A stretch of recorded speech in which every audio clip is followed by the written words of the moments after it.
d'un point de vue outil, euh, en fait, dans les solutions, vous avez deux possibilités. Soit vous avez des outils qui ne vous informent que des alertes, soit vous avez des outils un petit peu plus larges, effectivement de publicité comme le nôtre, sur lequel on réalise des analyses. On analyse toutes les transactions. Et du coup, on a des informations sur toutes les analyses. Et ça veut dire que l'outil, il va expliquer très précisément pourquoi il a déclenché une alerte sur un front running news, sur une transaction.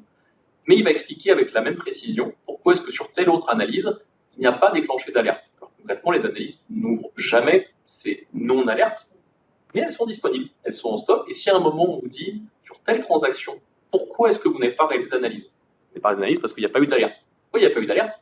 Pas de souci, je vais l'ouvrir et je vais vous dire pourquoi, en fonction des données disponibles, de l'ordre de l'exécution, de la concentration, pourquoi est-ce qu'en effet, ça ne répondait pas à des critères d'alerte et pourquoi est-ce qu'il était légitime de ne pas répondre. Donc, c'est une façon très mathématique, chirurgicale de répondre à la question, mais quand on a une demande très précise sur une transaction, c'est pratique en fait de pouvoir ressortir l'analyse qui en a été faite par la solution.